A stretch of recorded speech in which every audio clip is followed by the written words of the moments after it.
to the, I think, frustration of the American people, a year and a half has passed since the financial collapse. And what has happened? What actions have the Congress taken to rein in Wall Street, to tell Wall Street that their greed is not acceptable in this country, that they cannot continue to go forward with actions that destroy our economy and the lives of millions of people?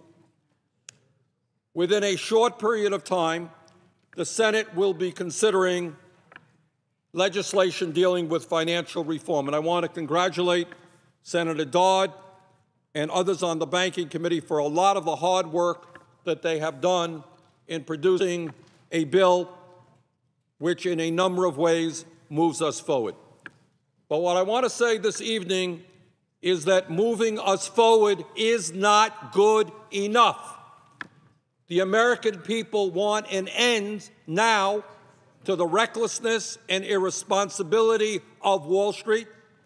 They want an accounting, and they want real change. They want, in my view, a new Wall Street which invests in the productive economy, in small and medium-sized businesses that actually produce real products and real services and which actually create real jobs, rather than the activities of Wall Street, which is a giant gambling casino playing with financial instruments that nobody understood and which at the end of the day produces nothing real. As the debate over financial reform moves on, I intend to play an active role in fighting for a number of concepts. And let me just enumerate a few of them. Number one, right now, people in the state of Vermont, in the state of Colorado, state of Rhode Island, all over this country are paying usurious interest rates on their credit cards. And I use the word usury advisedly.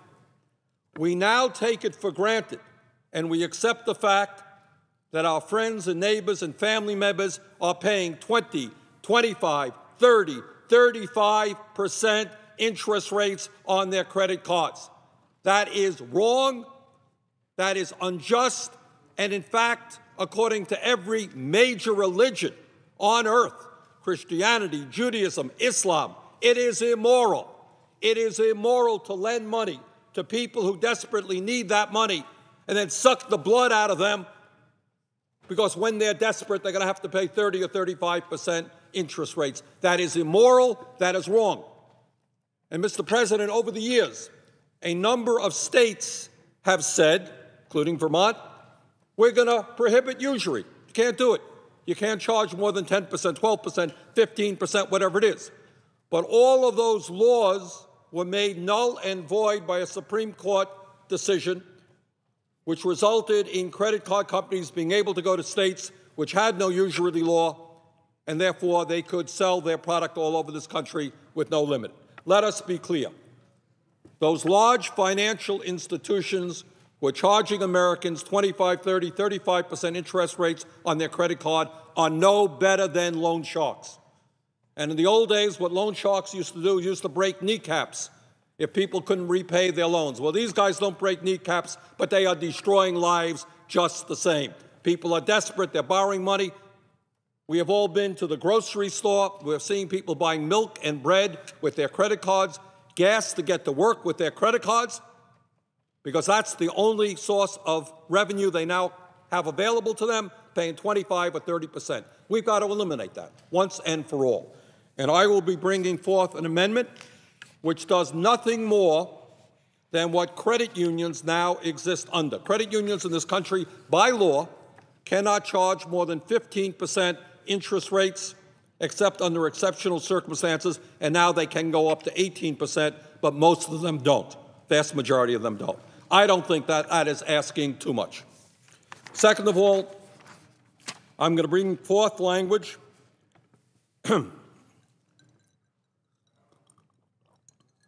which will increase transparency at the Federal Reserve. And this is an issue, interestingly enough, that brings some of the most conservative members and some of the most progressive members together. I remember a year or so ago, Chairman of the Fed, Ben Bernanke, came before the Budget Committee on which I serve, and I asked him a very simple question. I said, Mr. Bernanke, my understanding is that you have lent out trillions of dollars at zero-interest loans to financial institutions. Trillions of dollars. Can you please tell me and the American people which financial institutions received that money and what the terms were? I don't think that that was an unreasonable question, trillions of dollars. And he said, no, Senator, I'm not going to do it. And we have since introduced legislation to make them do it, and so forth and so on. It is beyond my comprehension that we do not know which financial institutions have received trillions of dollars of zero or close to zero interest loans. We don't know about the conflicts of interest that may have existed.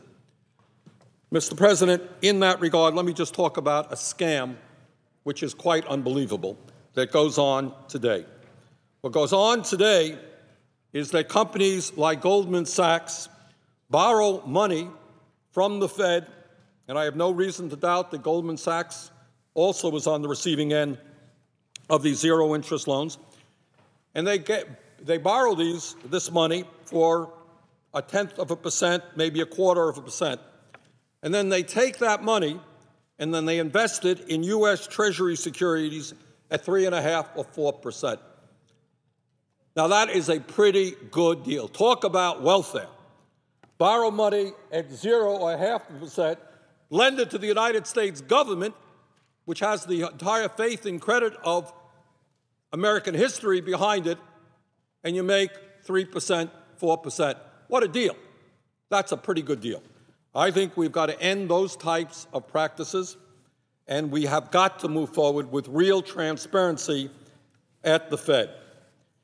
Mr. President, the other thing that we have got to do, which is enormously important, is banks have got, these large financial institutions have got to start lending money to small and medium-sized businesses who are prepared to create meaningful jobs in this country. Early today, I think you and I heard from former President Clinton, who made a very important point. He believes, and I agree with him, that we can make profound changes in our economy, that over a period of years we can create millions of jobs as we transform our energy system away from fossil fuel to energy efficiency and to sustainable energy. There are small businesses who are in the energy business in this country who are ready to go to create the jobs if they can get reasonable loans, and they can't get that money today. We can transform our energy system. We can give a real spurt to our economy. We can create good-paying jobs, but we have got to demand that Wall Street start investing in the real economy. Another issue that I intend to play an active role on is this issue of too big to fail. I've said it once and I've said it many times. If an institution, financial institution, is too big to fail, it is too big to exist.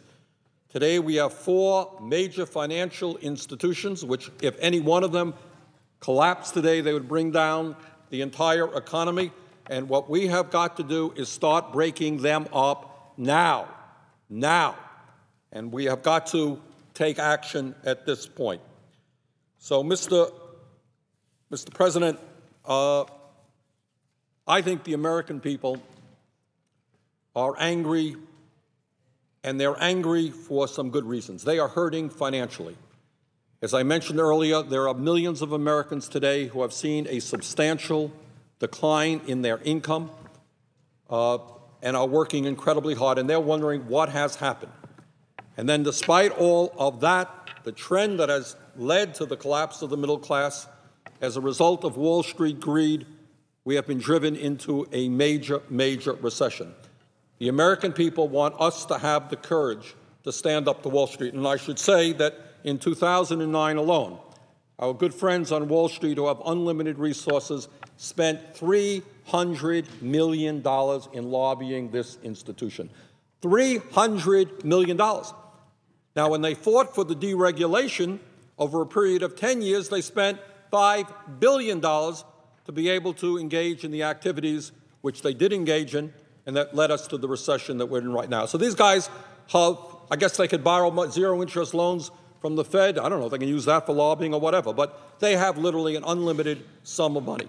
I think the American people want us to have the courage to stand with them, to take these guys on, no matter how powerful and wealthy they may be. And I think the eyes of the country and the eyes of the world will be on what we do.